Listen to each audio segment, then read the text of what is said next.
is intended for mature audiences.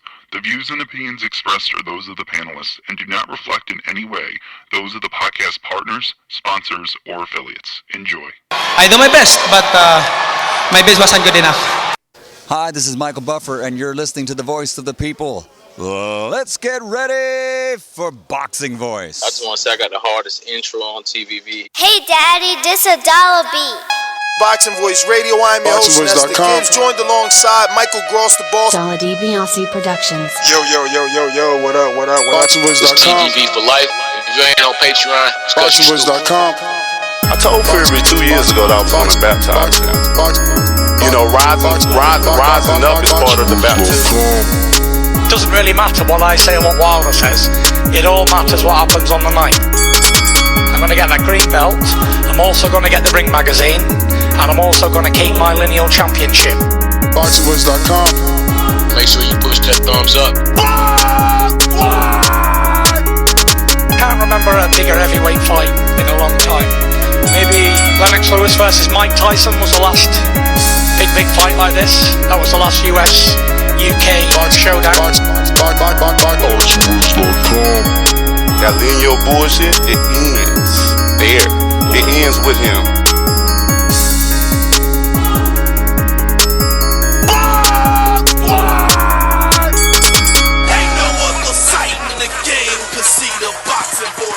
Good morning, TBV. Welcome back, ladies and gentlemen, to another morning edition. It's the Boxing Voice Radio. I'm your host, Nestor Gibbs. Join me right here at youtube.com/The Boxing Voice, on iHeartRadio, TuneIn, Spotify, Stitcher, theboxingvoice.com, everywhere that podcasts are found. We are live right now. At the moment, it is 9 a.m. Eastern, 6 a.m. West Coast, 8 a.m. Central, 7 a.m. Mountain Time, and we will have two guests on the show. Today's guest will be the second half of the Oda Wallin fight. Lucas Browne making his U.S. debut from Australia all the way here in America. Then we'll be having the promoter of Oda Wallin. I keep saying Ottawa. It's Otto. We'll be having the promoter of Otto Wallin, Dimitri Salita. He has some things in the works and some people that we need to ask him about. So yeah, we'll have Dimitri on. We'll have Lucas Browne on. Browne in a couple of minutes. Dimitri, 10 a.m. Plus, we'll be talking Manny Pacquiao and the fact that he's saying, not I, Pacquiao backs Wilder.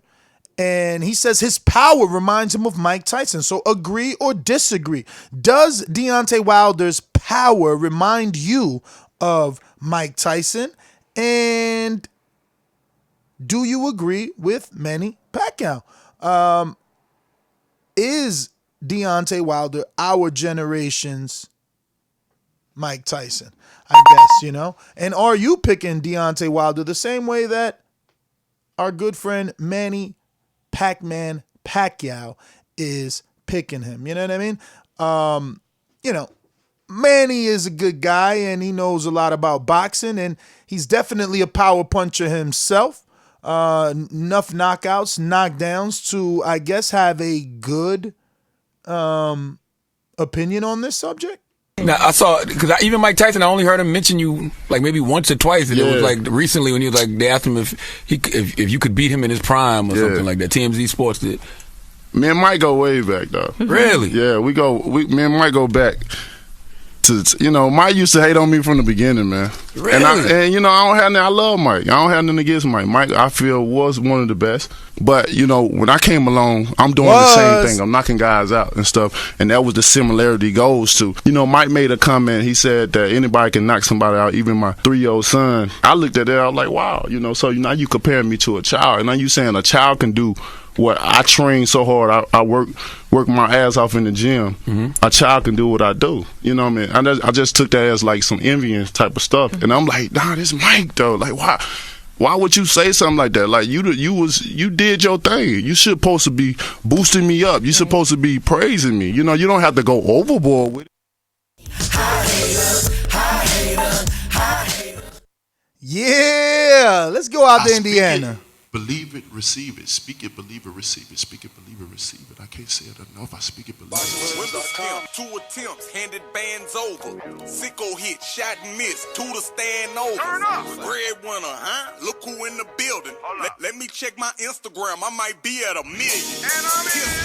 BoxingWinners.com. Yo. Good morning. Big ups to everybody out there in the TBV universe. Back with another one. Yeah, man. Manny Pacquiao comes out, says he backs Deontay Wilder, which is good. You know what I'm saying? Manny Pacquiao can recognize greatness. You know what I'm saying? He is a all-time great. And is he Mike? I don't know, man. I just think those guys are, like, different. Very, very different. I know both guys got big power, but they're not even the same height, not even, like, the same fighting style. You know what I'm saying? Mike had them hooks. Deontay Wilder got the right hand. Mike had a variety of punches, you know what I'm saying, where he could, like, catch you with. So I know I know it sounds good to compare everybody to Mike Tyson, but like Deontay Wilder always says, man, I got my own path, my own legacy, my own trajectory. But what's going on next, man? Good morning. Well, I mean, listen, Pacquiao didn't ask you if you feel that Tyson's power was greater or less than Deontay Wilder. He just simply said the power of Wilder reminds him of Deontay Wilder. I mean, the power of Wilder reminds him of, good old Mike Tyson. I mean, I agree with that. When you go into a Deontay Wilder fight, you're waiting for that knockout. You're expecting that and anticipating that. So I get where Pacquiao's coming from. With the Tyson fight, you knew not to go get popcorn. You knew not to go, to the kitchen and grab another beer because it might be over. Tyson was a, couple of second knockout type of dude, 91 seconds here, second round here. So I get what Pacquiao was saying, and I agree. I totally agree. Dominic Brazil showed us that. Luis Ortiz showed us that. I agree that his power reminds me of Mike Tyson, if not surpassed Mike Tyson, because Mike Tyson hit guys that didn't go anywhere. At least Wilder hit Fury and he went down twice. Mike had some really bad fights with Lennox and Evander and a few other people. You know what I'm saying? So was Tyson's power as great as Wilder is really the fucking question. But, right now he won't get that credit. After February 22nd, if he gets that Fury win, I think that looking back in retrospect, people will start to admire and praise his resume and accomplishments a lot more. But I'm spot on with Manny. I believe that his power does remind, especially casual fans, of Mike Tyson. And we seen that. Once they did the Mike Tyson promo, everyone called in, oh, did y'all see that? Did y'all see that? Oh, it was good. And what they kept saying, Mike Tyson. So quotes like this, promos like the one Mike did with both Wilder and Fury, that's really going to raise the profile of Deontay Wilder, in my opinion. Yeah, it don't remind me of Mike Tyson at all. When I see a Wilder fight and he gets knockouts, I don't think about Mike Tyson at all. But the power that Deontay has, I mean, I feel like it's one of a kind. You know what I'm saying? It's when I see Deontay knock guys out, I get a more of a, like Paulie always says, I get that Julian Jackson kind of feel, you know what I'm saying? The same body type, Tommy Hearns kind of feel, that same kind of body type, you know what I'm saying? The right hand, straight right. That's what kind of feel I get. Mike Tyson, I just don't get that feel. I know he's a heavyweight, he's an American, and things like that. I just don't get that same kind of feeling when I see Deontay Wilder fight. And maybe I wasn't around for Mike Tyson or didn't see or didn't go back up and look at like a lot of his fights like I did for Julian Jackson and the other guy I just said, Tommy Hearns.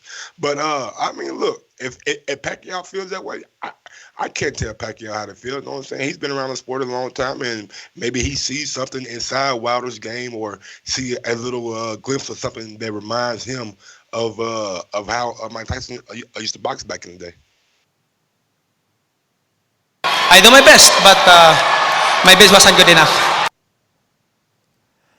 But Wilder makes exciting fights. He gives people a good fight all the time. That's a bad Filipino impression. That's a good Manny Pac. What you think? He reminds me of a former undisputed heavyweight champion, Mike Tyson, because when he hits people, they go out. End quote. Here's a new one. In boxing, it's an advantage if you are a good boxer, but when you have a strong opponent like Wilder, it can change your style, Pacquiao said. It changes your focus because you have to worry about that power. Strength is a big factor. Now remember, let's keep it in context. He's talking about picking Wilder to beat Fury. Let's not make this about his power greater than, Tyson, Mike Tyson, none of that. This is more about him picking Deontay Wilder to beat Fury. Him believing Deontay Wilder's power will be the mitigating factor. That's all. That's it.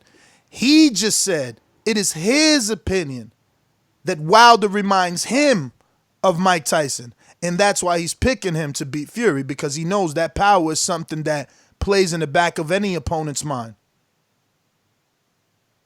Yeah, man. Look, Pacquiao's a very smart guy. You know what I'm saying? He's seen boxing, been around boxing for a long time. So, I got to agree with him. I think Wilder's going to be Fury, too. You know what I'm saying? But you caught me a little biased. But I think it's going to be a good fight. You know what I'm saying? And I wonder if Pacquiao's going to be in the stands. He should be. You know what I'm saying? It's a Fox pay-per-view. Get to give Manny some more TV time on ESPN and on Fox. So I like Manny's direction he's going in that fight. It's going to be a tough fight, though, man. I think it might be a little tougher than we expect, but I think Wilder's going to come out on top. Well, I know Wilder's going to come out on top.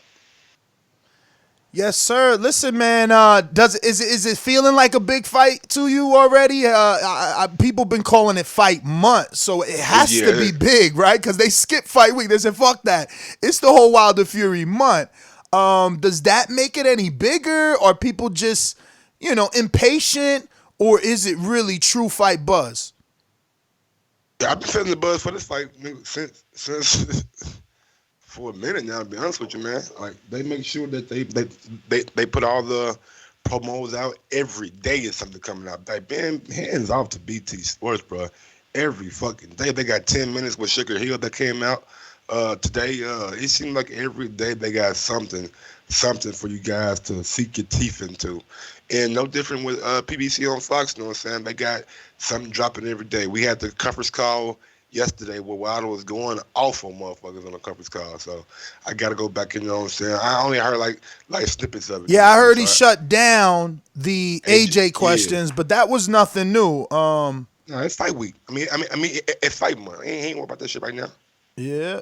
I knew that was coming because, they basically feel the way that Eddie used to talk about Wilder, right? He used to say, oh, Wilder waits till AJ to announce something, then he's ready to announce something. Oh, he's a fraud, right? So now the shoe has been put on the other foot, or like my man Earl likes to say, I guess I ain't good enough to find that soundbite that quick. Damn, man. I thought it was right here. My man be like, tables turn. But anyway, the tables turn. The tables turn now, and perception has changed, in my opinion. Yeah. But like going back to the buzz though, yeah, man, the buzz is here for me, man. Like, even if I go out, you know what I'm saying, to a gas station or something, you know what I'm saying, or see at the gas pump, or just watch TV, you know what I'm saying, long enough, and it's gonna pop up on the screen. So I feel like the buzz for this fight is here. And like people been saying, man, it's fight month. It's Black History Month, you know what I'm saying? Wilder gonna turn Fury into a trivia question. So I like it, man. I definitely feel the buzz for this fight. Yeah, man. For me, it's a little different. I'm truly biased. I just got back from Alabama. I was in the camp with the champ, you know what I mean? So I got to see him up close and personal, watch him spar, talk to the sparring partners, every single trainer. Speaking of every single trainer, I released another video from his strength and conditioning coach discussing his regimen and how and why he does not run and how they come up with different routines to keep his stamina the way that it is. As you can see, Wilder has power from beginning to end. So some of that credit has to go to Joey Scott, who strength and conditioning him before every fight, preparing him. Release some video on Junior 5. Really would like you guys to check that out. I'm liking that guy big time. You know what I mean? I think that I can't wait to talk about him in some real fights. He has a lot of skill, good ring IQ, and I can't wait to see that on that world level. But yeah, man, I mean, look, not too much to talk about. Manny's picking Fury. I'm picking Fury. Mike, you're picking Fury. No, wait. Mike, man, you're not helping at all. Manny's picking Wilder. I'm picking Wilder, and you're picking Wilder. So I don't think Manny said anything that we didn't already know, but I still want to hear whether or not the listeners agree or disagree that Mike Tyson, or rather Deontay Wilder's power reminds them of Mike Tyson, or he comes to mind, something like that. Any final thoughts, Mike, before I go over to the callers? No, I just got confirmation that we have Freeway Ricky Ross on tomorrow at 9:30 a.m. 9:30 Thursday. Yes, sir. Is that okay? It's your time, because I look at the schedule. Ain't nobody on there. Yep. All right, bet. You're the man, champ. You see that? Freeway Ricky Ross. About to make some fights with Ricky, man. He need to make me his matchmaker, man. I'm just saying, I wonder what. Yo, I gotta text Brad again too, because we gonna interview Brad and then we gonna find out what's his background. Because you interview these boxing dudes and they be like, nah, man. I grew up in boxing. I've been around boxing since I was 5. That's their resume, man. So like, fuck, I could say the same shit. I've been podcasting for 10 years and interviewing fight. That's my resume. Man, let's go. And I ain't trying to take no shots, but what's Eddie's guy name? Frank Smith. Started off getting coffee. Yeah, like, man. Look, I'll get you some coffee. I don't give a fuck, Mike. You got the money. I'm bringing you the coffee. That's how it go. Nigga, Folgers, goddamn me, Maxwell House, whatever you need. I like Folgers. They nice and dark. So anyway, man, let's go out to the callers. We got another one planned for you already scheduled, so you never know. I know that's what y'all really want, but I figured in the Philippines it's either 9 p.m. now or 10:21. 8 more minutes till Lucas Brown, all the way from the future. It's actually Thursday in Australia. So, yeah. Remember to rate us 5 stars on iTunes. Say what, bro? Talking to Mr. Brewster, like, how are we gassing up Wilder, man? Like, this is Manny Pacquiao saying this. 8 division Manny Pacquiao.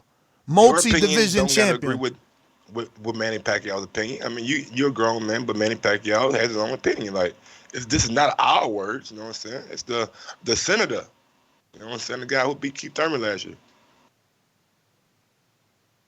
Bro, why you got to bring up Thurman? He ain't got nothing to do with this. Pacquiao's talking about a fight, not a past fight. and it's looking like Thurman getting that rematch, man. That'd be fucked up as a Thurman fan, though, to watch him get too many Pacquiao fights off injury, bro. That's, like, not right. Not right, man. We need to give my man one real one so that, he could show where he at. Fuck, Bradley won a fight. You know Thurman could get that. But anyway. Well, no, if he as a discipline as Bradley. No, that's true. Bradley, he long time ago he been doing 1,000 push-ups.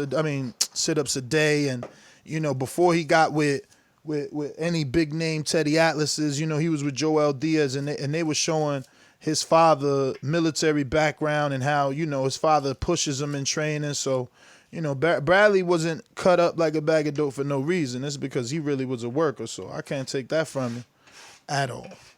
I believe that, I always hated that he retired so early, man. Like, there was plenty of fights, especially on that other side. But And after y'all told me all that shit Bradley was going through, and he made his money, but he was going through that shit after the Ruslan fight, I would have retired too. Bro. Oh hell yeah! Emotionally, he probably lost the love for the game because the game kind of lost love for him, and then he realized it firsthand. Like, damn, I really got to literally get a concussion, almost die for y'all to love me.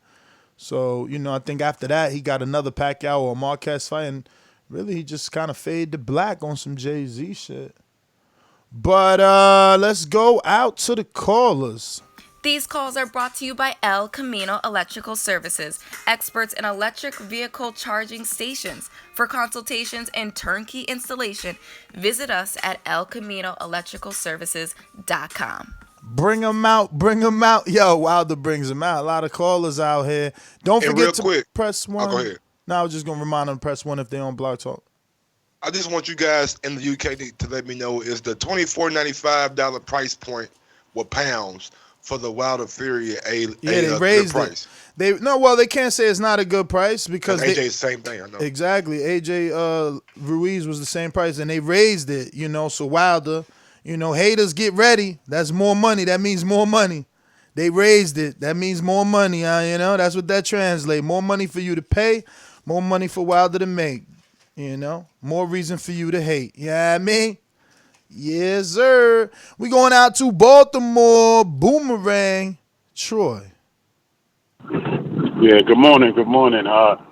Just to stick with the topic, Pacquiao, giving him his praise.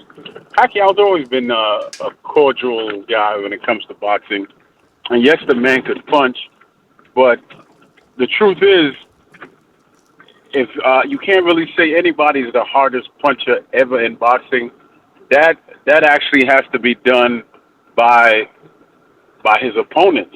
That's not what was said. Pacquiao just simply said that Wilder reminds him of Mike Tyson because of the power. Right. I get that. I get that. But my point is, he's saying he's the hardest puncher in boxing, and again, that all boils down to your opponents. Now, Schaefer's opponents were the ones saying he's the hardest puncher in boxing. Ernie Schaefer's never once said he was the hardest puncher in boxing. He didn't have to.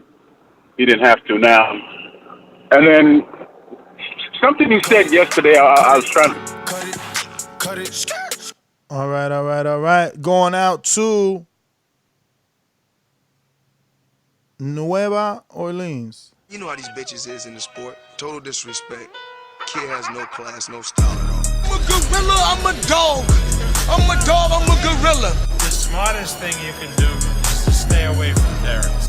It can't be the boogeyman if I'm chasing. You want to bet? You can bet 100,000 on that. Let's bet $1 million.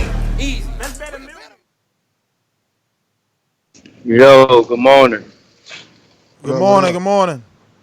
Hey, I guess I agree with Pacquiao, but I actually got Deontay Wilder power of being greater than Tyson. I was just having this debate in a barbershop not too long ago. In my opinion, Tyson was very explosive and had thudding explosive power. Wilder has sharper, tighter, snappy power, and Wilder's also knocking out bigger guys than Tyson knocked out, in just my personal opinion. So if I had to agree with Pacquiao, I would say I agree with the comparison, but I would also say Wilder hit more one hit. All right, I know. I mean, you sound like I know because of that, but you in the mountains, champ. We only took 4 seconds from you. We going to Boomeranga, Arizona, Bomb Boxing.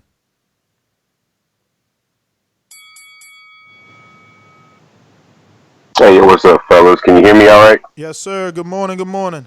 Good morning, man. I missed y'all for that week. I didn't even know when Mike was coming on, but good shit holding it down, Mike. I caught a couple shows. Yeah, Pacquiao knows what the hell he's talking about. You know what I mean? He's been in this game a long time. He's won in a lot of different divisions. But, I think he was referring to, it reminds him of Mike Tyson, like the buzz around it. You know what I mean? When Mike got in the fight, everybody was cognizant of that power. And Wilder's power, it's the same feel. So, but I agree. I'm thinking Wilder. Y'all know how I get down. But I got love for you. I'll hit you on the next call. All right. We're going to Ringa, Steve, Chicago. Bueno dia. Yeah. Hey, good morning. Yeah, I'm just listening today. All right. Mike, we're going to Edward in Alabama. What up? What up, Ed?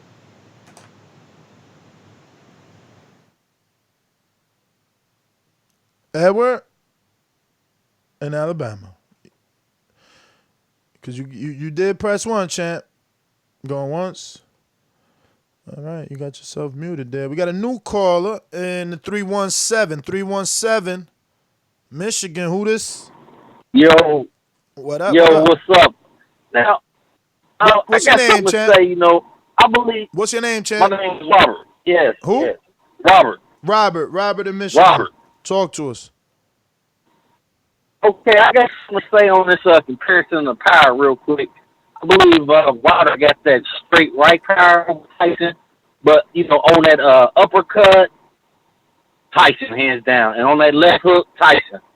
Maybe that's the compactness of the size of Tyson, but, but I believe that's just my opinion.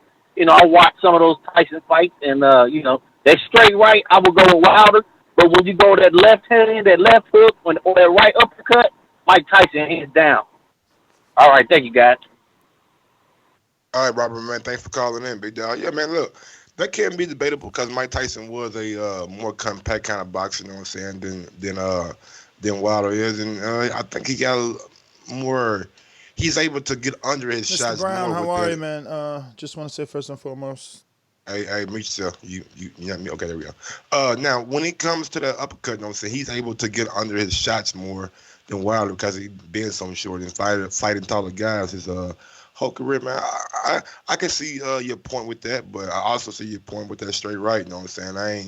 I ain't seen a straight right that deadly in a long time, but we got our guest on. All right, Mike, sorry about the interruption, but we do have our first guest all the way from Australia. It's actually the future over there. It's Thursday evening for Mr. Lucas Big Daddy Brown. Lucas, we had Ota Wallin on the show, and we actually are scheduled to have Dimitri Salita as soon as we're done with you. We're extremely excited for your U.S. debut. Talk to us about this particular fight versus Mr. Wallin. How'd it come about? And Happy New Year, first and foremost. Thank you for taking out the time to come on the program and talk some boxing with us. Thank you very much. Happy New Year to you as well. The fight basically came about because I've just got sick of fighting for no money against no one really of any sort in Australia. So I reached out to my lawyer / promoter, I suppose you could call him, Leon Margulis. He's in Fort Lauderdale over there in America. And he basically did some wheeling and dealing and hooked it up for me through that way. So I'm extremely happy to make my Vegas debut, but USA debut as well. I've fought now 7-8 times in UK, and it's been very lucrative and very good for me, but I've always wanted to fight in Vegas, and it's something that I want to make sure I tick off the bucket list. Now, being as though that you're coming in Vegas, you know that the knock on you is going to be the shape or the weight that you come in. Is this fight motivating Lucas Brown to get back into those Ruslan Chagayev days?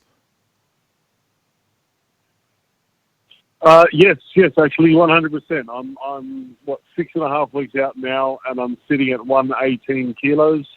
But I'm probably slightly more muscular than I was for Chagayev. But for the actual fight itself, I will be looking at about 114 kilos for the fight. I'm going to introduce you to my co-host, Michael Gross. He's in Indiana. Mike, take it away. How's it going, Mr. Brown? Good morning to you. How are you? I'm doing pretty good. My first question for you is, so you said you had to call your manager over in Miami or things like that. So you're no longer dealing with Ricky Hatton? Oh, hell no. No, that's been probably over a year now, since the White fight. He called it quits from there. I think it was just time that we parted ways. I think it was way too far in between to really have a good relationship going. So it was definitely time to part ways. I don't know if it was the connection, but did you say that he called it quits or we called it quits? He did. I still had some time left on the contract. I wanted out. I told him that I wanted out quite many times over the years, and he agreed and basically pulled the plug. So, Lucas, take me back to your last fight against Dave Allen. In your opinion, what? Mike, you there? Hello? Yeah, we lost you for a bit. Go ahead. Sorry about that. Take me back to your last fight, Mr. Brown, against Dave Allen. Did you underestimate Dave Allen, or was the preparation not the same as it is for this fight going in?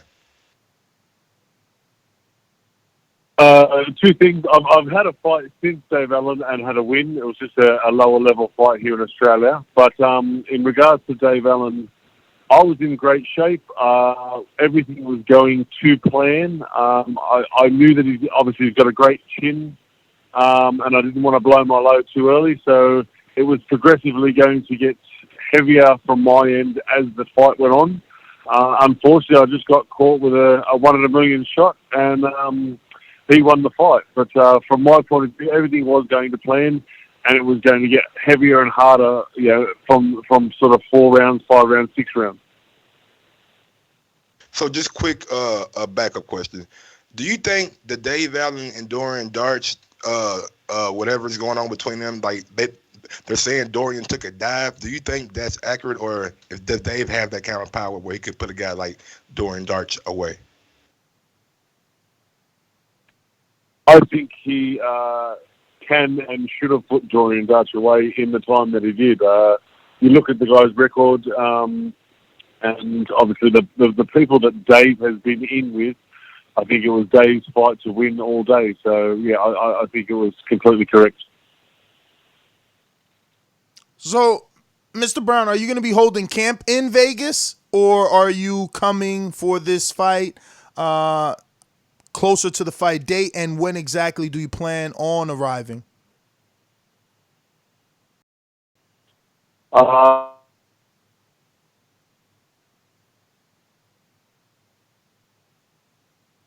Did you break up? Yeah, we definitely. Maybe he went through some, because he's on cell phone, so maybe he went through a dark spot there. Dead zone. Mr. Brown, you available? Lucas? Mike, you might have to get him back. You know what I'm saying? I'll have him call back in. Let me do that. Yeah, man, the Ricky Hatton story is one that I thought was interesting while it was going on. You know what I'm saying? I seen Ricky Hatton do an interview maybe a little over a year ago where he was talking about how he was disappointed in Lucas Brown, and I knew from the time he did that interview that those guys were gonna fall apart. All right, Mike, take it away. We're back. Lucas, you there? You were in the middle of telling us something?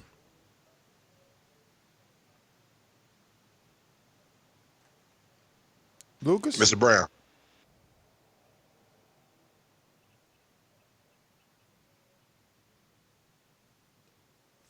Hello? Push mute. Yeah, so I just knew like that the thing, like I didn't like what Ricky Hatton was saying. I know you can be disappointed, but at the same time, like he is your fighter, and you kind of want to show your fighter some kind of love too after a tough loss against Dylan White. But it is what it is. You know what I'm saying? Both guys came to a I guess Ricky Hatton came to terms with it and said he didn't want to do it any longer. And I'm glad to see Lucas Brown, you know what I'm saying, was able to find somebody else and get a big fight with Odo Wallin. But I'm of the mindset that he probably needs to come to America a little bit earlier, you know what I'm saying? I would like to see him conduct camp over here at least 3 or 4 weeks of camp over here. Not wait till the last week to come to America. But I know it's money and a lot of things aren't cheap. So you gotta use your finances smartly. And I mean, sparring partners ain't cheap. We heard my guy, what's his name from yesterday? Ah, man, Lovejoy is talking about he going down to Mexico spending $3,000. I kind of feel him, you know what I'm saying? But at the same time, I would like to see a good camp from Lucas Brown, so he's able to go over there or come over here and give Otto Wallin a good fight.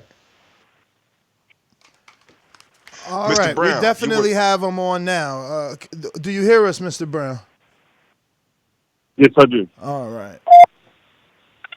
Now, Nestor asked you, will you be holding camp over in America, or will you be conducting it over in, I believe, Australia, right?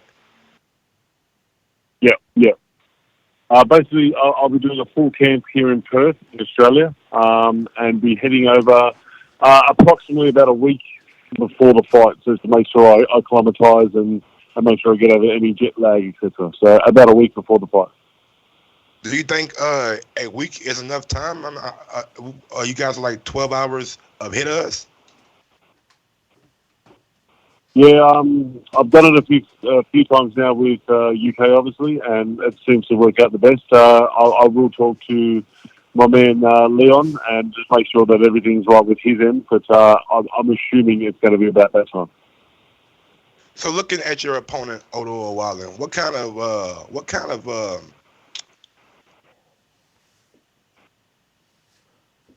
what, Mike? I'm trying to think of the word. I can't think of the word. What did you think of his last performance? Let's talk about that, because obviously Fury's going to be facing Wilder here in about 10 days, and he's the only man to land such a punch on Tyson Fury to cause that huge cut, which everyone is worried whether or not it will open up in this new fight with Wilder. What were your thoughts on Mr. Wallin's performance in that fight? I think for the first 4 rounds, Fury basically was on the back foot and was running away, which allowed Wallin to sort of stalk him, etc. But when Fury sort of changed the game plan and came forward a little bit more, put a little bit more pressure on him, it did change the game for the fight. So from my point of view, I won't be going backwards. It'll definitely be coming forwards, and I think pressure on Wallin is the key, and obviously my power will be the key as well. So obviously, we seen Andy Ruiz fool all of us with Photoshop into believing that he was in phenomenal shape for the rematch for Anthony Joshua. I've been checking your Instagram. You look like you've already been in the gym. Are those new pictures? Have you lost weight already? Because you look thinner. It is honestly really weird how it comes out. I am definitely in great shape. I am fit. I am big. I am strong. But I look like I'm trimming down, but I'm actually still 119 kilos. So I don't know how it all works, but I'm looking good at the moment. I'm feeling good. I do have more muscle on me at the moment. And as I said, I've got 6 weeks left, or just over 6 weeks left to make sure I do trim down more, progressively, obviously. But I'm in great shape, and they are new photos, yeah. And do you understand that Otto is looking to use you as a statement fight? He understands that you lost to Dillian and then lost to Allen, so there's no middle. If you beat him, it's to the back of the end of the line for him.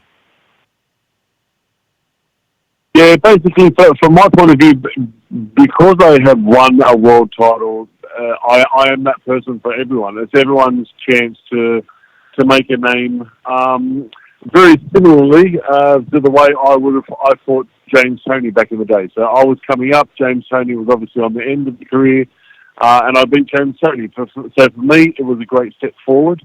And being now a former WBA world champ, it's everyone else's chance to use that against me. Now, obviously, when you won that world title, it was against Ruslan, and you know, like I said, I felt like you looked your best, but you were 250. That's, 12 pounds to lose. If you are going to lose it. Yeah, it was. I ended up weighing in about 114. So yeah, for me, it's about 4 kilos, 5 kilos. Yeah, so that's more than enough. Do you know if VADA or USADA will be used in you guys' upcoming fight? I haven't heard, but I certainly hope so because I've hooked myself up with the WBC clean boxing program ever since the world title debacle to make sure that I am above board with everything, completely stringent with anything that I take supplement-wise and anything that goes in my mouth. So I do want it to be tested and to make sure that everyone knows that I am tested. Now, I'm sorry, go ahead, Ness. Isn't the rule for that you have to be top 15 in the WBC? No. It's just an actual program that you sign up to. So I think it's up to them whether they come out and test you or not, but I'm signed up to the actual program itself. So has anything changed for Mr. Brown? And the reason I asked that question, I think I seen an interview with you, and you said it wasn't really necessarily about capturing a world championship. It was about making enough money for you and your family. Is that still the case? It is, and it's unfortunate because I live here in Australia, and the fights in particular in Australia, they are not lucrative in any way whatsoever. So for me, it is about trying to solidify something after boxing.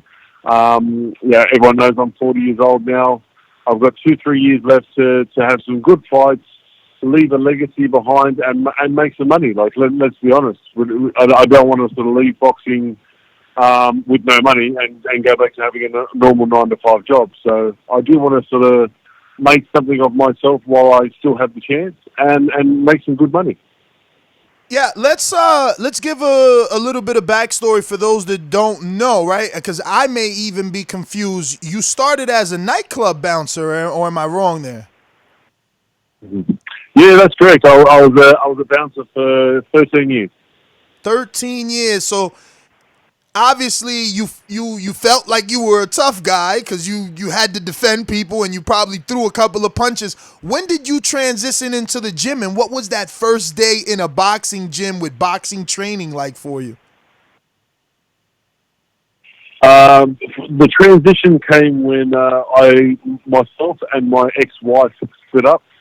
We're originally from Sydney, and she moved with the kids across to Perth. So I ended up having a lot of time on my hands, and at that stage I was 30 years old, and I thought I'll give fighting a go and see where we sort of land. And it was MMA that I started first, so I did MMA for 2 years first, and then I basically, after fighting Daniel Cormier in an MMA fight, I realised that I'm not a wrestler.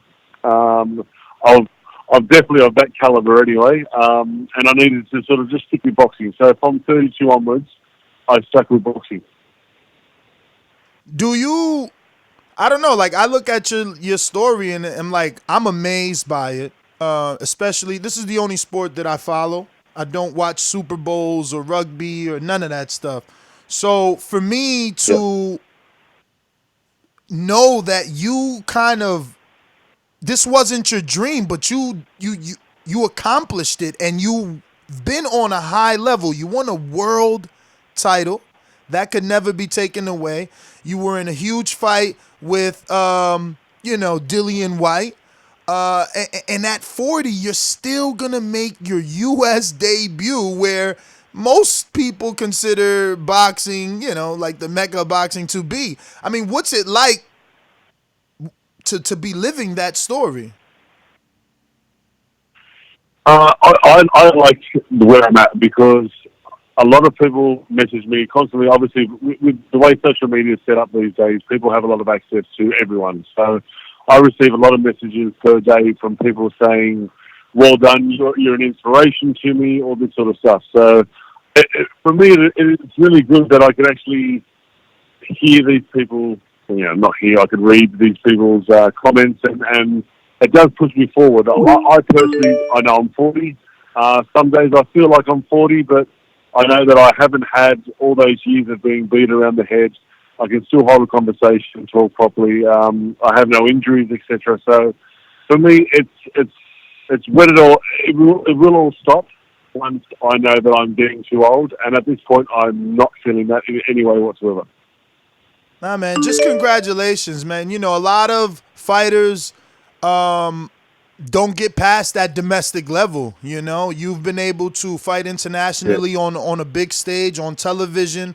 Americans know you. The UK public knows you. You're known internationally, but you are 40. Is this the last one if you're not successful? I mean, you only have 2 losses, so it doesn't have to be, but you are 40. It depends on how you look at it. I personally think if I start getting belted every fight and getting bashed every fight, then I'll call it quits. The thing is, I didn't come into the white fight prepared either physically or mentally, and I got bashed. That was on a world stage. I got bashed with the Dave Allen fight, which was my only other. Wait, back up. It was a lucky body shot. I can't let you just go over that because Andy Ruiz gets so much, stick for not taking advantage of the biggest opportunity of his career. And obviously that Dillian White fight on pay-per-view was the biggest opportunity of your career at that time. Why would you not come in prepared? To be honest, I wasn't in a good place mentally, and I thought to myself, I sort of convinced myself that my power will sort everything out, and I'll be right. No, everything will be fine. We all know the end result, and it was not fine. But you live and learn. Some lessons are a little bit more painful than others. Looking at that Dillian White fight or that Dave Allen fight, is there one or the other that you would want to have back more? Probably the Dave Allen fight because I was actually winning, and it was a sort of a lucky shot. So, yeah, Dillian White beat me fair and square. There's no 2 ways about it. He was the better man on the night. He beat me fair and square. Where Dave Allen, I think I was a little bit cheated because I was winning the fight and got caught with a silly shot. So I do want to have that one again. So map out your 2020 for me. If you're able to beat Otto Wallin, what fight would you want next? So many doors open if you get that job done. He's hot right now. There are so many doors. Yeah, both obviously in UK and America. Someone like an Ortiz fight at Madison Square Garden, for example. That's something. Another venue. You got Vegas, and Madison Square Garden would definitely be another venue that I'd want to fight at. All right, before we let you go, Lucas, we got a couple of questions from the people, our most trusted listeners coming from California. We got Kels who says, in your opinion, do you think Dillian White punches harder than Deontay Wilder? Oh, hell no. Deontay Wilder is, without a doubt, the heaviest puncher on the planet. He can't box for shit, but he can definitely punch. You know what I mean? There's no 2 ways about it. If he hits you, you're going out. Manny Pacquiao's quote of the day and our base topic is that Deontay Wilder reminds him of Mike Tyson. Does he have that effect on you? When you think of Wilder, do you think of Mike Tyson? Unfortunately, no, not at all. I grew up watching Mike Tyson. Mike Tyson is still one of my all-time favorite boxers, and it was the fact that he was exciting and explosive. It wasn't about power. It was about speed and explosiveness and being in the right spot at the right time, and also the evasiveness of his fighting. So coming from a guy who was 5'10" and a guy who's 6'8", there's two different styles, you know what I mean? So I think Mike Tyson, watching him, how explosive he was as a 5'10" guy against all these big guys, that made it so much better. Doubling back to that Ortiz and the fact that you're willing to face him, have there been ever any offers to face him? Not that I know of, no. There was an offer at one point to fight Big Baby Miller, but it was like on a week's notice. So I thought that would be a silly fight for me to take on a week's notice. Other than that, no. Well, good job not taking that fight. It would have been silly of you. We got one that you've already answered, Matt Bent, who says, do you plan on being in better shape going forward in your career? I don't know if you want to touch back on it, but you basically said yes. Lost connection with him on Skype. Don't forget, if you're listening right now on YouTube, do me a favor, take a second out and smash that thumbs up button. If you want to go one step farther, head over to patreon.com/theboxingvoice, and so you can ask guys a question just like trusted Patreon members, know what I'm saying? You can sign up for as little as $3 a month. If you want to ask Lucas Brown a question, if you want to ask any Dimitri Salita a question, you can ask. All right, Lucas, you were back. Take it away. Basically, from my point of view, it's about performance and how fit I am. So it's not about not necessarily how I look, but how much I weigh. I know the scales are very important with weigh-ins, but for me, I'm a heavyweight. As long as I'm fit and performing correctly, that's all that matters. Do you think that this fight with Otto is important enough to get a strength and conditioning coach? I do have one. I do have one at the moment, and everything's done at the one place. That's why I'm happy where my camp is here in Perth, because I'm doing the strength and conditioning as well as the pads, sparring, everything else, all in one place. So it's all coming together really well. All right. We got Dual Ingram that says, have you ever pursued a fight with Joseph Parker? It's been a weird one with myself and Joseph, because at one point I had a world title, he was chasing me. Then he had a world title, I was chasing him. So it's never sort of really married up as the right time. I think it's 100% a fight that we both want. It's good for like this end of the world. I think everyone wants it. So it's definitely something that we both want. It's just never married together. All right, we got another one coming from Calvin T. Hi, Lucas. Calvin from the UK. Firstly, I'd like to thank you for coming on the show. I attended your fight with White at the O2. My question is, do you think Dillian White can be a world champion? And can he beat either Fury, AJ, or Wilder? Okay. I think he can, but I think the politics won't allow it. I think he'd be able to beat AJ, and I think he gets knocked out by Wilder, and I think that he gets outboxed by Fury. All right, we got another one from Chicago, Steve, who says, what do you think can be done to improve drug testing in the sport of boxing with the various sanctioning bodies?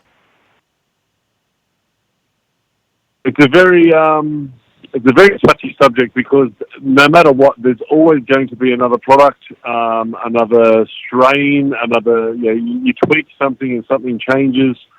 So drugs in sport, no matter what sport it is always going to be there. It's just how smart you are at the time. So I think it's inevitable that it's always going to be there.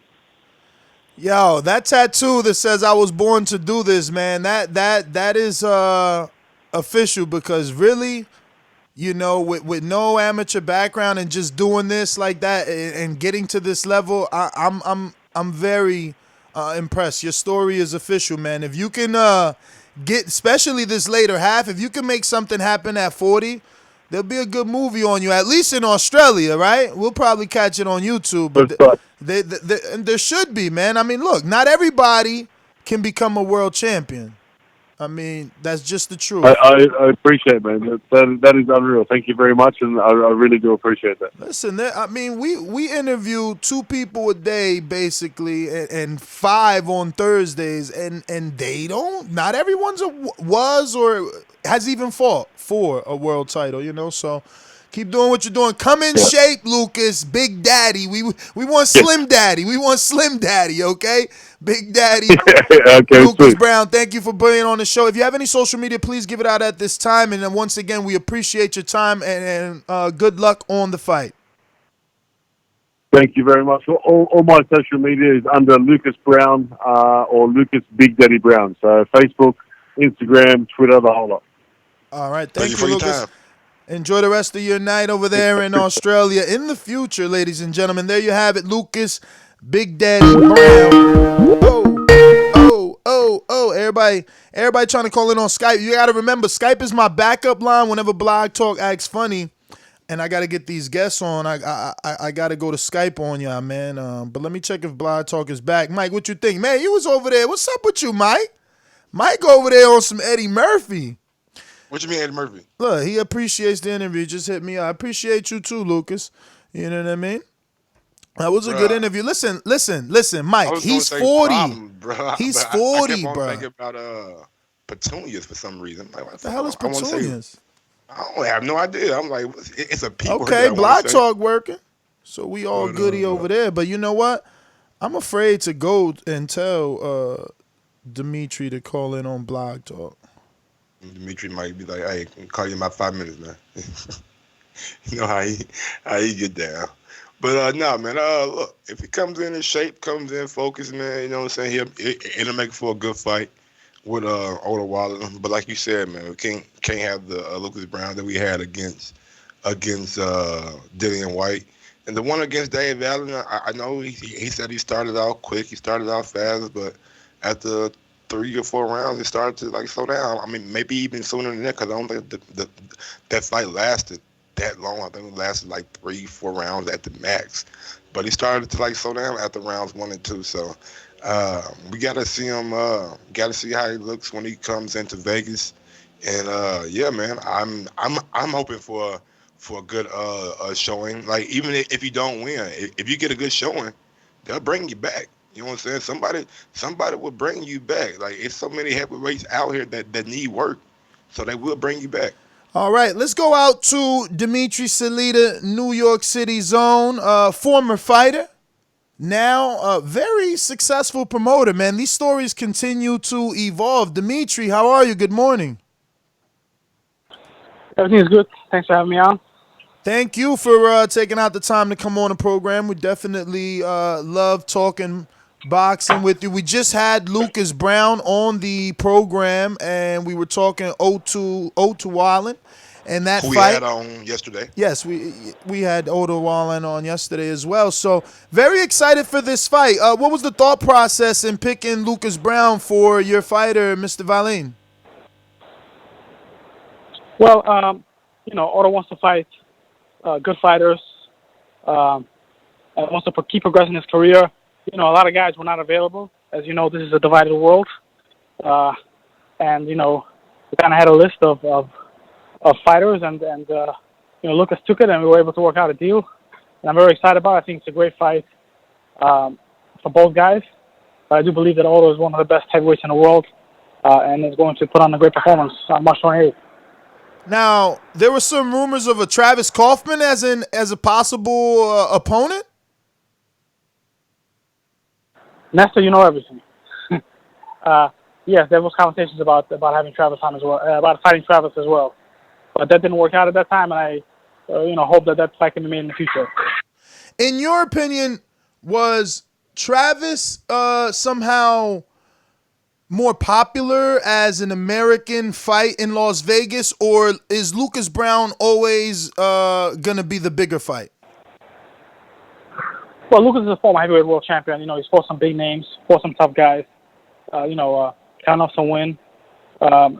So either guy would work, but it was just kind of Travis didn't work out because he had the fight with Ortiz and then he had an injury, so he needed time to recover.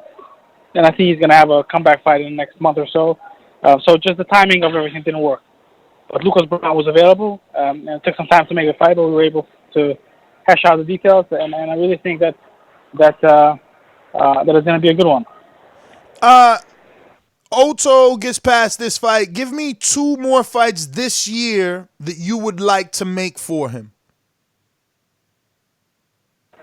Well, Travis is a good fight sometime down the road if Travis comes back and gets himself a win. Travis Kaufman. I think Andy Ruiz is a good fight for Otto. And I think if the right opportunity comes, he's really a rematch with Tyson Fury is possible. I think he's going to get even better with fights and with with staying busy. I would take him against Anthony Joshua, against Henry Ruiz. I think he has a chance to beat all those guys, as he's shown with Tyson Fury. Many people felt that he won. Many people felt it was a draw. But it was what it was. And even though he didn't get the decision, he came out the victor, with the boxing public. And he showed the boxing fans and people that really know the sport that he's a very quality fighter, has a lot of heart, is smart. And also Joey Gamache showed that he's a great trainer, being able to, construct a game plan that works really well in a fight. Mr. Salita, good morning to you. Michael Gross here. Good morning, Michael. I was going to ask you now, seeing that Otto Wallin was coming off that good fight against Tyson Fury, was there any thought of putting him as main event or having him do a main event where he main events because of the success that he had against Fury? Well, we just wanted to keep Otto busy, getting the best possibility. He started on Showtime, and they believed in him, so we're happy to be back with the network.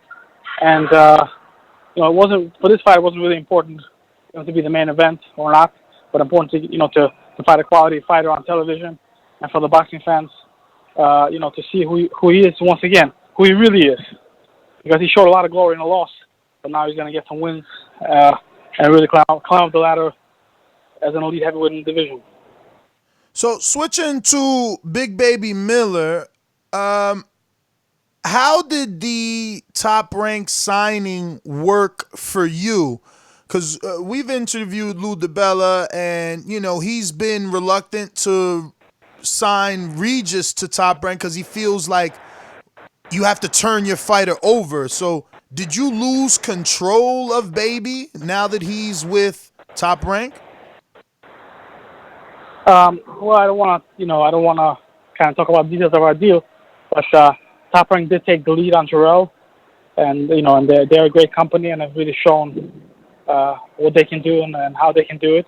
Being aligned with ESPN, with Jarrell's personality and skills, I think that gives them great visibility, and really have the potential for all of his star power to come out inside and outside the ring. So I think it was a good deal for Jarrell, in the current environment, and I'm look forward to him getting back in the ring and having boxing fans talk about him once again. How close were we having to having Big Baby on that February 22nd card, and why did he not make that card? Well, there was some talk of it, but with the timing of finalizing our deal and everything like that, I guess it didn't work out. But he'll be back in a spotlight, in the near future. Mr. Salita, can we just go back a bit to when you transitioned from boxing to promoting? What made you start, and did you think that you would reach these levels? Well, I really started to promote for myself. After I lost to Amir Khan for the world title, physically it was not a difficult fight for me, so I wanted to get back in the ring right away. But I, really couldn't find the situation that works for me. And I was a pretty popular guy in New York City, sold a lot of tickets. I thought to myself, why not just put the fight together myself? At a time in my life, I, just got married a little before the Khan fight, and the Khan money was running out, and I kind of had to, make a decision fast. And I decided to promote my first show. And from making a decision, it was about 5.5 weeks to fight it, which was September 1st. Wasn't licensed yet myself, so we had to, borrow somebody's license to stage the show. And I was able to make a quick TV deal with TJC, the Jewish channel, and we did a fight at Oceana in Brighton Beach, and it was sold out. And it was really a great event. And then, I stayed continuing to promote my own fights. And then I saw there were so many good fighters that were either unsigned or, getting away from promoters, from managers, and I just felt that there was an opportunity to really make a business out of it. And as we were doing more and more shows, different fighters, managers, trainers, who I know since I'm a kid, started to reach out to me.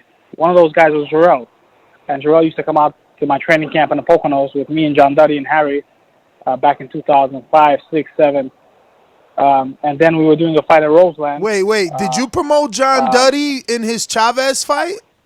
No. Oh. No. I was training them. We were both fighters at that point. When he fought Yuri Boy Campus, when John Duddy used to sell out the Garden. But Jarrell used to come up to training camp with us because Harry used to train him, and we used to take him up for summertime. And I saw Jarrell as a really talented kid. And then the second pro fight, he reached out to me, and I put him on one of my events. It was an event at Roseland Ballroom. I still was not signing fighters, but in that second professional fight of his, which was a 4-round fight against a guy from Texas, a tough guy. Jarrell was, I think, 20, 21 years old, and I just saw so much athleticism, power, speed, heart, personality. I was like, man, this guy's the next heavyweight champion of the world. And I said it to Tommy Gallagher, and Richie Commissar, who was standing next to me, watching the fight with Jarrell. Jarrell was one of the guys that I felt was, not getting the credit that he deserved really early in his career. I mean, Golden Boy was making waves with the Barclays Center at that time, and a lot of big boxing was happening in Brooklyn. And I was thinking to myself, this is a guy from Brooklyn, New York, such a talented heavyweight. How come all the big promoters in town don't sign him? So I gave Jarrell 6, 7 fights on my card. That where he would fight just to fight, because I felt that he just needed a boost, he just needed help, and I wished that somebody else would sign him at that time. And then as our business started to progress, Jarrell talked to me about signing him, and I signed him, made him the co-main event in his first fight, which was also at the Millennium Theater in Brighton Beach. We taped and put that fight in MSG, and I immediately sent out a release and promoted Jarrell as the next best American heavyweight. And here we are years later, and I'm feel very, very glad and happy that to being able to kind of recognize his talent and potential from his second professional fight, and he almost fought for the unified heavyweight world title at MSG. So second professional fight, maybe 5 blocks away from Madison Square Garden, and years later, he had the biggest stage in the world, really. So that's pretty special, and I'm very happy that we were able to do that together. Mr. Salita, I want to ask you, because I think this fight right here is a super fight and a fight that we need. Is Claressa Shields and Laila Ali going to be getting on, and has anybody contacted you about making that fight? Let me tell you, I think Laila Ali is just making headlines. I don't think that she really wants to fight. I think she's talking about it, but we've had some conversation, but it doesn't really seem any. I mean, Claressa wants to fight the best and wants to make the biggest fights every day and twice on Sunday, But Laila likes to see the breakfast and just using Claressa's name to stay in the press, to be relevant. But I don't think that there's a lot of talking, but there's no walking. So I think it would be a great fight for the sport of boxing, and maybe things will change. But as of now, no real discussions have taken place. Meaning that from Laila's side, there was no doesn't seem to be that there's any real interest. So talk to me about this Kazakhstani heavyweight you have that's hiding out in Philly. Who's he training with? Who's this guy? He's training with Jaron Anderson's father, Boots. And he's a big guy, talented guy, and we expect good things from him. We also have another heavyweight, Apti Daptaev, who's been training at Detroit at Kong Gym for several years now. He's fighting February 21st in Moscow. He's really has come along a lot in the last Is that a co-promotion several years. with the Sutherland brothers? No. Who brothers?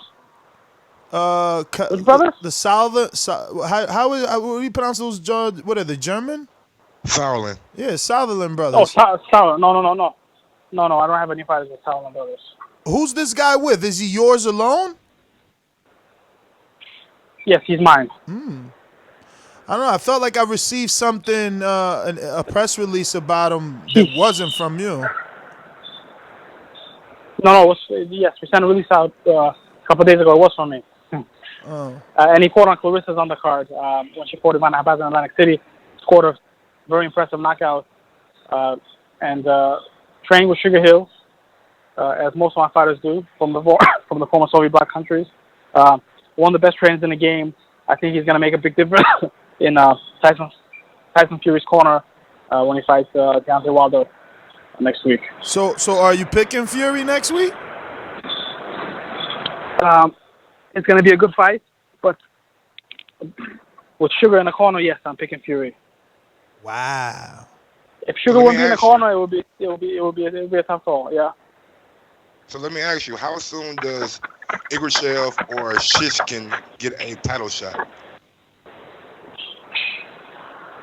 So Igrashev, I think, is one of the biggest punchers in the game, and he's been training with Sugar at the Chronic Gym now consistently, and it's really his boxing IQ and his skills have gone to the next level. You know, boxing fans couldn't see it in his last fight because it was so quick, but in the gym, his boxing with world-class undefeated guys, and it's really, really, really special. We're gonna keep him busy, keep him moving up the ladder, and we've reached out to several good fighters, several champions, but really nobody wants to fight him because he's such a big puncher. I guess not really well known. Julius Undango needs a fight. And I know you ain't reach out to him because I was pretty much talking to his peoples. What is Julius Undango? What is he ranked? Where is he ranked? Brother, he's a former unified champion that was in an undisputed fight with Terrence Crawford. That's where he's ranked. Oh, Juicy, of course. Man, we'll take that fight in a minute, man. In a heartbeat. Well, he's out there. Isn't he coming out? Make it happen, Nesta. He's out there, believe me. I ran into him in the Wilder gym. So he definitely would answer the phone. He's coming off a win, but it's a tune-up. It was a 4-1 fighter. But look, he's coming off. Listen, he's coming off a win to a 4-1 fighter, but guess where? Tuscaloosa. So just holla at me if you need how you contact him. I can connect you. But yeah, he's coming off the Regis loss and the Terrence Crawford loss. But those are great losses. Those are great losses. Right. So yeah, this is a good fight. I mean, for your guy. Your guy needs a name on his belt for sure. For sure. I want to go back to Clarissa real quick. Is it more likely that we see her in a boxing ring next, or a? Oh my God! Keep her out that octagon, man. You don't want her getting hurt over there, man. Clarissa's first love is boxing. We'd love to do a fight with Amanda Nunes in the boxing ring, but not sure when that could happen. But yes, Clarissa's next fight is going to be in the boxing ring, and we're working on those details and should have something in the near future. Clarissa wants to make history every time out, and the next fight is going to be something really special. Another one for the history books. Another one that's going to take women's boxing to the next level and captivate boxing fans. I'm sorry, I thought you were done with the captivate boxing fans. I did want to say, were you a little bit disappointed that the Alejandra Jimenez fight is having so much controversy, being as though Clarissa was so willing to fight her? It seemed like a big fight. Yeah, it seemed like a big fight. You even brought it up to me the last time I was on your show. Yeah, I was ready for that. People were talking about it even before the test came back positive. So it's obviously disappointing anytime a fighter test positive for drugs, because boxing is the most dangerous sport, and something like that. With the growth that women's boxing has experienced in the last couple of years, it's really disappointing when something like this happens, because I think that it hurts the sport. But from the other angle, you could look at it and say that in some ways these fighters are as competitive as the men, and they really and they're taking it to that next level. It's not good, but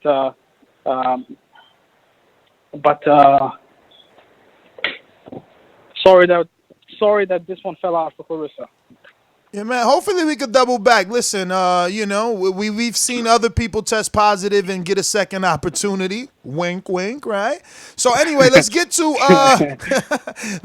Jericho O'Quinn. I didn't know that was your guy. We got him scheduled for, I think, February 20th to come on the show. But I feel like you're gonna digress him a bit, right? Because he went from a 10-rounder to an 8, and this 8 was tough. Like, I don't know why he got hit as much as he did. He was obviously better, but he got hit. And so again, you went from 10 to 8, and now you get this performance. What's next for him? Well, I mean, it's his first fight on national television. I think that he wanted to please the fans. That's why he stood in the pocket, more than he could have. But what's next for him is that, which we're going to try to get him back on ShoBox. I think that he's one of the best American super flyweights in the world right now. Would love to make a significant fight for him. He's very, very good, very talented. I've been working with him since his first professional fight. He's developed here on the Detroit Brawl Series, and is really, really making way. He has a great personality. He's from Detroit, and really grew up in the hood of Detroit, and really, really a positive guy, positive figure inside and outside the ring. So I'm very excited about his potential. And super flyweight, bantamweight, especially in the United States, is a tough weight class to sign to develop. And when I signed him, his manager reached out to me. He was 1-0. I was like, man, bantamweight, super flyweight, it's so tough to get these guys busy and to progress them. When I came to the gym and saw him box, and he was just sensational, super talented, really good boxer, speed, power. Boxing, he hasn't really been able to showcase all his skills just yet, but he's getting better and better, and I think that a world title is in his future. The other guy that you brought up that we didn't really have a chance to speak about is Vladimir Shishkin. Vladimir Shishkin made his sensational U.S. performance when he stopped DeAndre Ware. Had a tough fight last time. Went the whole he had a 10 tough fight rounds. because he went to the fight with an injured arm. I was 10 rounds, yeah. Listen, if he would have had two hands, he would have stopped the guy in 2-3 rounds. But he went to that fight injured. He had a hurt bicep, and as you saw, he barely used his jab. And for the last 3 weeks before the fight, he was sparring just with one hand. But really shows the mental strength and the fortitude that he has to be the best. He's recovering now from that injury, and late spring, early summer, he'll be back. All right, before we go, because I know you're pressed for time, I want to get to these questions from the public real quick. We got Dual Ingram, who says, if you had to invest your entire company in one division, which would it be and why? Keyword It'll be the had heavyweight to. division. Oh, good. Yeah. It'll be the heavyweight division. The heavyweight division is hotter than ever, but this is a very hypothetical. This is a hypothetical question, a hypothetical answer, because there aren't really. I keep my eye on the game all the time, and there aren't really too many prospects coming out of the amateurs. 4-6 round fighters that are really good, that are kind of that I feel have the potential to really make it to the top. Not too many. We've seen the heavyweight division being recycled with the same names. Everybody fighting everybody.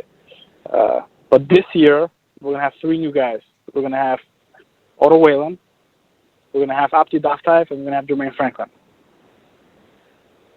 And that leads me to my question: what's the plan for Jermaine Franklin? Jermaine Franklin, we're going to get him back in the ring in the second quarter of this year. He's been getting some great boxing with Abdi Daftayev at the Krang Gym here. It's pretty amazing that the Krang Gym, I've been going here over the last several months, and it's packed again with talent. You feel like the energy is really tremendous. World-class fighters coming here from all over the world, from Russia, Uzbekistan, Ukraine, from Saginaw, from Ohio, and it's really packed with top talent, top boxing. There's a certain energy in the gym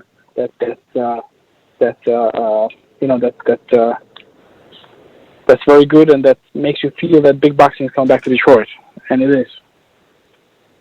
All right, we got another question from Mad Bent, who says, what other heavyweights do you represent besides Ottawa Wildin? Obviously, you just said about 3. And then Izim Izbaki is how you pronounce it? Izim Izbaki, yes. Izim Izbaki. Any others? Izim has had an injury. You still got Izim Samuel has had Peters. an injury. Yeah.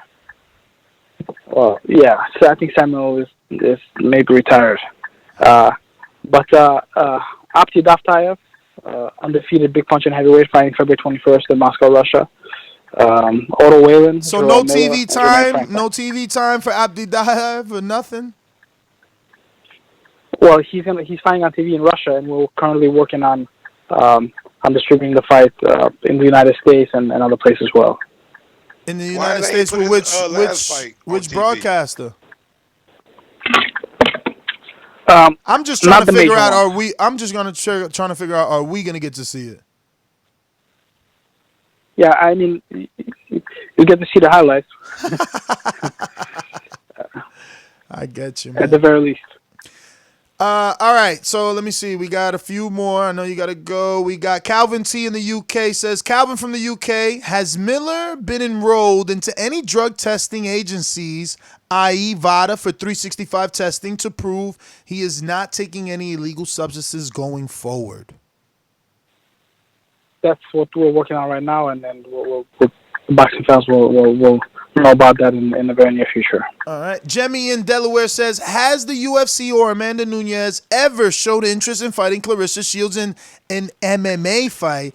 And what weight class would a fight take place? 135 or 145? And can Clarissa make the weight? The reason I ask is because the UFC created 145 pound for Cyborg, but Cyborg is no longer in the UFC. She has left after Amanda moved up and knocked her ass out. So basically 145 is an empty division in the UFC, and Amanda fights at 135 bantam.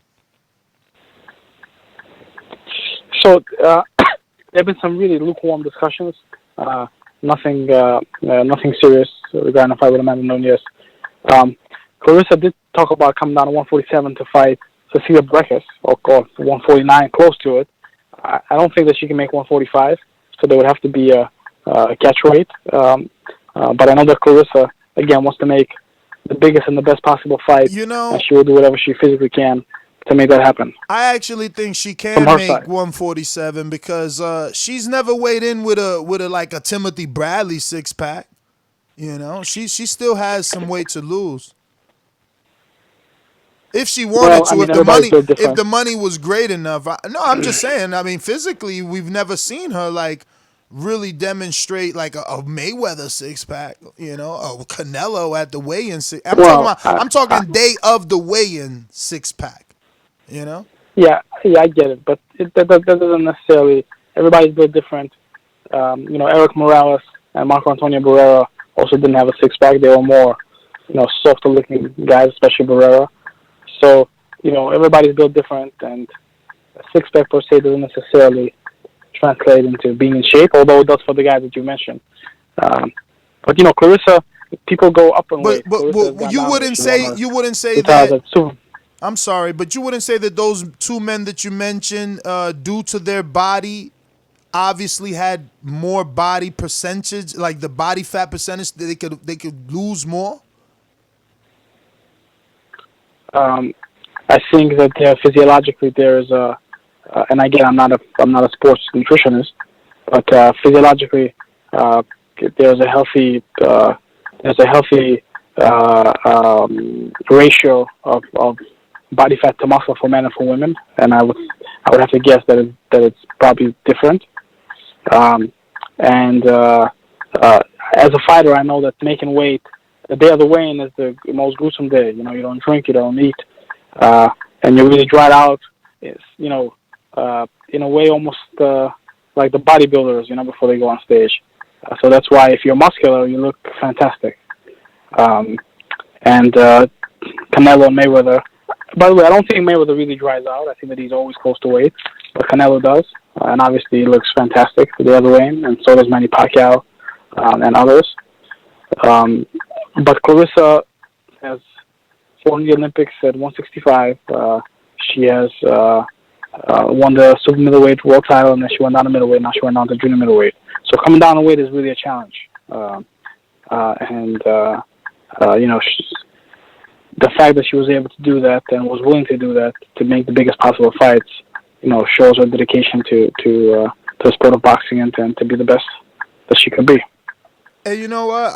My opinion doesn't even matter. I completely forgot. You're a fighter. You've been through those weigh-ins and weight cuts. But next one is from Steve in Chicago, who says, how do you feel the sport of boxing can improve its drug testing policies with the various sanctioning bodies? Well, I think that for the big fights, it probably would be good for the fighters to enroll into one of the drug testing programs, same as the men do. So this next question is my own, and you might not like it because you just, I'm not just saying just like in the literal sense, but, Salida Promotions is getting its due share of fame in the last couple of years.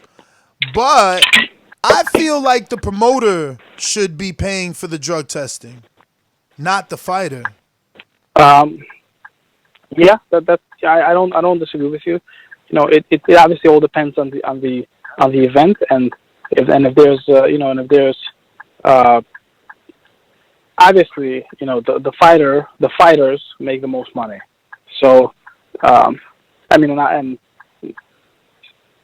not only from the event itself. So women's boxing events need to be big enough, and they really have grown tremendously. And I want to say really because of Clarissa, because Showtime believed in her in her second professional fight, and she fought here in Detroit at the MGM, and was able to sell out that arena. And gather great ratings on TV. But I think as the sport of women's boxing grows and there's more interest in it from television, from venues, from sponsors, you are correct. I agree with you, Nestor. Well, I didn't just mean for women's boxing, but I guess if you're saying the fighter makes more money than the promoter, the only upside for the promoter is that he gets to put on more shows and the fighter gets to fight. But I just talked to so many fighters who can't afford testing. So then they're subject to going to these fights not knowing, what that opponent is taking, especially coming in as a B-side. But last question, Brandon Maurice. Hold on a second. I do want to close that loop. So what you open is a really interesting. It's a really interesting and relevant question, because that goes back to athletic commissions and goes back to sanction bodies. Obviously, to have a 4 or 6 round fighter tested, would be tougher, but there has to be some kind of testing. I agree with you, especially for the bigger fights, for the bigger events. And there is in the bigger states, like I know that Nevada and Vegas and California mandate some real testing, prior to the fight and after the fight. But there's definitely ways that can be tuned up. And in this day and age, where sports nutrition and sports performance, athletic performance outside the ring is growing leaps and bounds, it's very important to take that into strong consideration and to make sure the fighters are as safe as they could possibly be when they go into the ring, which is really the most toughest and most dangerous sport there is. If you're telling me that no one is even paying attention when these fighters are 4 and 6 round fighters, that's even worse. Because what about those red hot prospects? They could be hot. not paying attention. I mean, everybody gets for the big events and then the bigger states, everybody gets tested. But there is no, as far as I know, unless somebody voluntarily enters into that drug testing program, there is no pre-fight testing for 6-8 round fighters. There's no. Well, I would hope that you make sure Clarissa's taken care of when she does fight Alejandra. I still want to see that fight, but there's obviously some red tape. The last question from our public, and I know Mike has something else, is from Brandon Maurice, who says, "When can we expect to see Thomas Patrick Ward in a big step-up fight?" Thomas Patrick Ward is rated number 2 in the WBO now. And he stayed busy last year. I feel one of the best pure boxers in the game, and he showed that when he made his US debut last year, February 15th, against Jesse Hernandez on Showbox. We're working on a significant fight for him, and he'll be in line to fight for the title, I believe, this year. Why is he not listed on your box rec as your fighter? Well, he should be. Yeah, we gotta correct that, man. Salita, you growing, man. I'm very happy for you. Thank you for your time. I know, Mike, you have something, right? Talk to me, baby. Just gonna ask, will there be drug testing for the Wallin and Lucas Brown fight? Yeah, because we know that Lucas Brown, he did test positive. I mean, people still call him a world champ, but they took his belt after he tested positive. Yeah, we're working on all of that, and we want to make sure that the fight is as safe and as well tested as possible, as well tested as possible. And what is the date for that fight? March 28th. And so this is a Louis Neary main event? Correct. So this is you doing business with PBC? Isn't Louis Neary with Heyman? Yes. Look at you. I love it. I do business with everybody. That's how it should be. That's how it should be. That's how it should be. Of course, I do business with everybody. So any talent that is not signed that you're looking into? Anybody got your eye on? Any country you're going to? Any scouting coming up? I'm not gonna tell you, man, because I know everybody listens to you. So I don't want to give away my secrets. All right, yes, always Salita, scouting, man. always looking for top talent. All right. Well, actually, by the way, you know what? Hold on, Esther. I want to say one thing. I want to use this opportunity to give a shout out to our YouTube channel, Salita Promotions. Okay. It has a lot of the fights of many of our fighters and training videos and different things we got going on. So please subscribe and follow us. Definitely. Well, Salita, man, we appreciate your time. We definitely want to continue to get you on. And yeah, man, look to have you back on in the future. Good luck in this promotion here with Mr. Wallin and everything else. Thanks, Nestor. Always good to be on, and stay in touch, man. Always. Right. Thank you, brother. There you have it, ladies and gentlemen. Dimitri Salita from Salita Promotions. Appreciate his time. Wow, I cannot believe the roster is just getting that big. He's got a bunch of pretty decent fighters too. I'm interested in this Islam Azbaki guy. I never seen Kazakhstanian heavyweight. And now I'm all interested in Kazakhstanians after Gennady, right? We're all waiting for the next Gennady to show up. But yeah, man, what you think, bro? I like You muted yourself. You like what? I like Shishkin. I do like him. He's a Salita fighter, but I wish I would have known he had a damn hand injury. I wouldn't bet on the damn stoppage. You know what I'm saying? The bicep injury. You know what I'm saying? They ain't gonna tell us everything. That's the thing. I know. Other than that, yeah, I really do like him. Ergashev, I'm still on the fence on just a little bit because I've seen what Mikhail Fox was able to do. A guy who has good movement, has good range, and is a good boxer. So I'm still on the fence a little bit with him, but he is a good puncher at the very least. And yeah, man, I'm just ready to see what happens with Big Baby and when we're going to be able to see him back in the ring. I know he don't really have that much input on it. You already know. He said it. He said it. You know, it's turned over. Damn, bruh. That was fast. That was fast. Josh Warrington no longer with Frank. Yeah. And he already with Matchroom though. Yeah. Eddie had him first. That's crazy. I thought he was going to do the MTK Global thing and then be on Top Rank. I think he is with MTK Global. They got fighters with Matchroom, Billy Joe Saunders. No, I know, but I just figured why not put Warrington? They protected him. They protected him. I hope that Shakur Stevenson fight still happened. They protected him.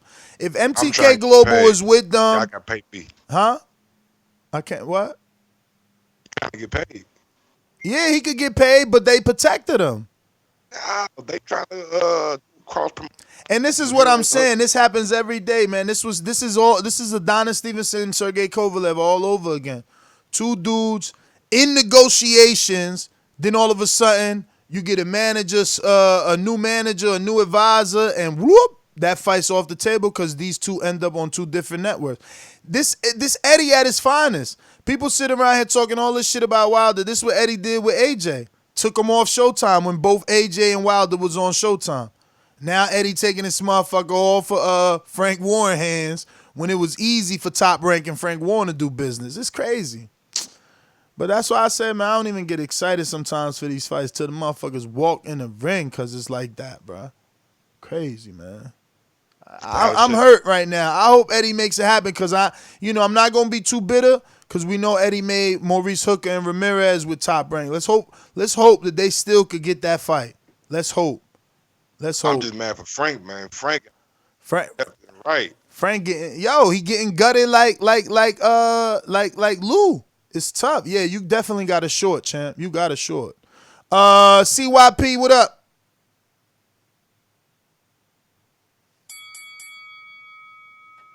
What up? What's good? Yeah, man. No. Good interview shit. You know what I'm saying? I just got done anyway. Yeah, and Stone Bone just told me you put the Joey Scott interview up. You know what I'm saying? I gotta go check that out. You know, that's my guy. Gotta check him out. You know what's funny, man? Have you ever heard somebody say a dude can't dunk for shit, but he wins all the dunk contests? Or how about a nigga can't freestyle for shit, but he wins every freestyle battle? Like, see, that shit don't make sense. But you say motherfuckers say Wilder can't box for shit, but he's an undefeated boxer. See, when you put all those things together, you see how stupid that shit sounds. The whole point is to win. If a dude could win at anything, he good at it, homie. I'm sorry to tell you, he good at it. That's just what I gotta say for Lucas Brown in himself. That's all I'm gonna say about him. I ain't gonna disrespect him, man. But that was just stupid to me. But other than that, man, that's the first call. I appreciate what y'all was doing, and I understand where Pacquiao coming from. Everybody got their own opinion. And if you ever heard Manny Pacquiao, cut it. YP. Steve. I think we went to Steve. He said he was just listening. Yep. Bone Boxing, we went to once. We going out to Mike on the UK. Talk to me. What up, Mike?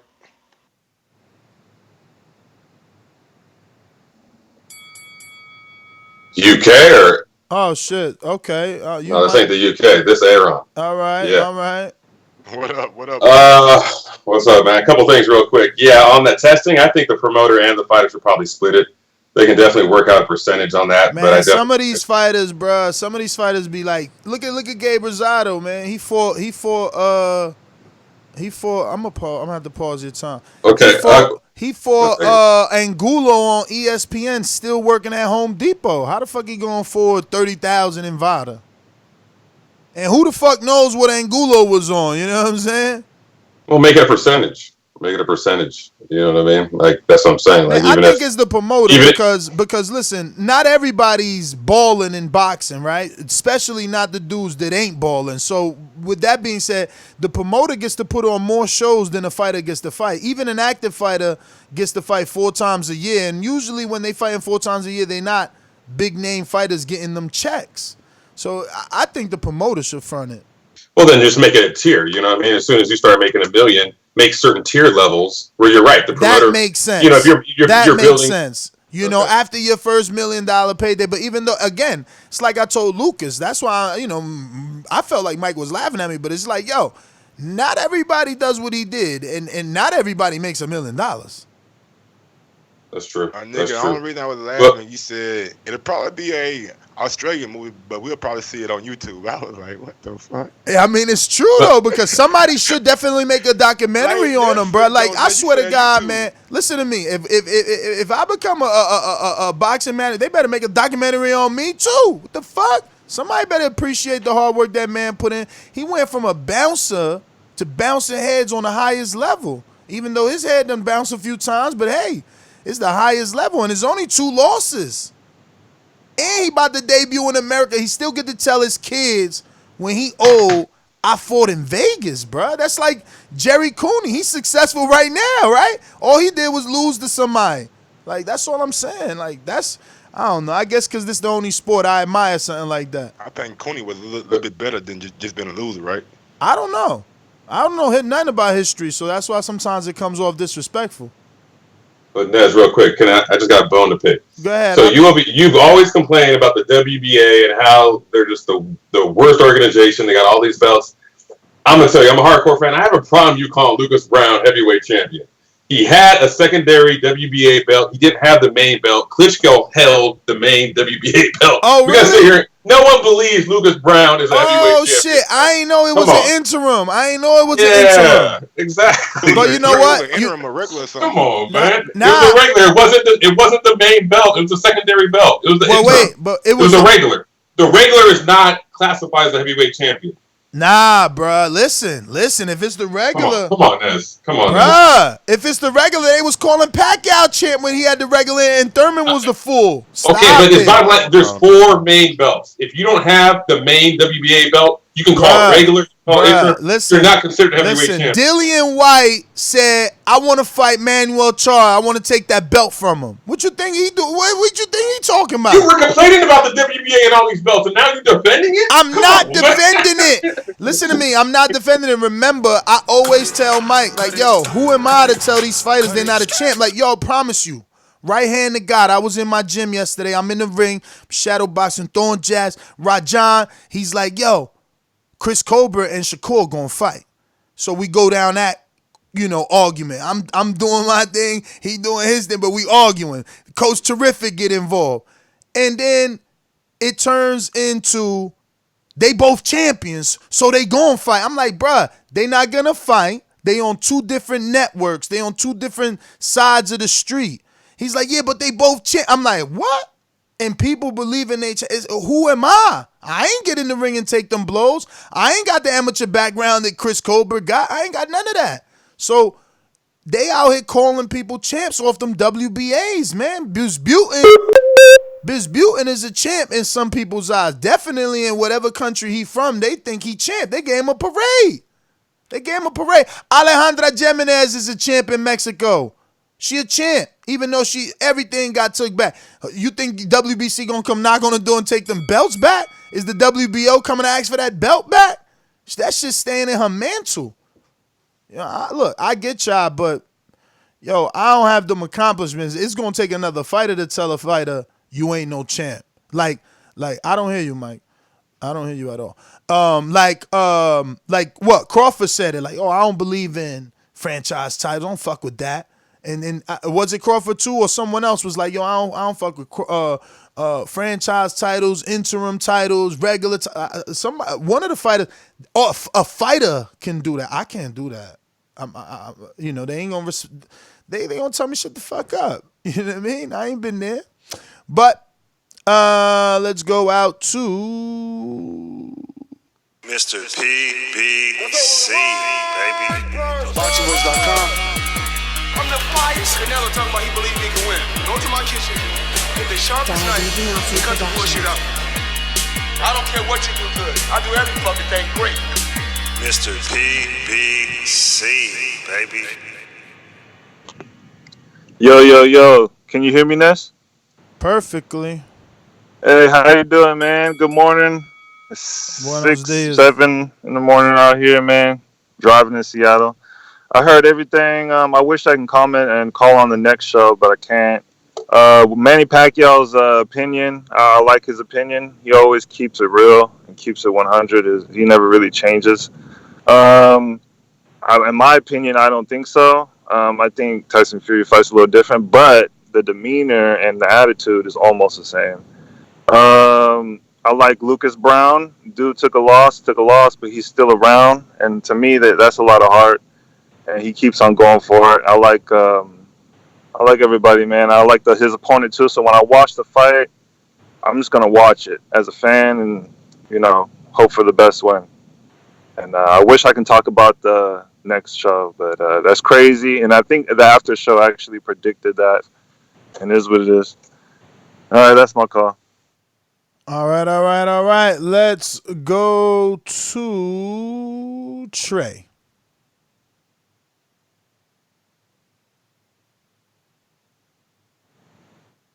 Just listening. All right. CYP Boomerang. Yeah. I was saying the same shit that weirdo PBC was just saying. We're not friends no more. No, I was saying the same thing as him. I ain't never seen Pacquiao hate on nobody, kiss nobody's ass. I mean, that's one thing I can say about dude. He ain't better than Floyd, but he a stand-up dude besides steroid on occasion. So if he say it, I'm rolling with it. That's what's up. If you mad that somebody like Wilder, come on, man. Y'all need to grow up. It's Wilder Fight Month. And I'm in the chat sniping anybody who owe me money, D. CYP out. Bomb Boxing Boomerang.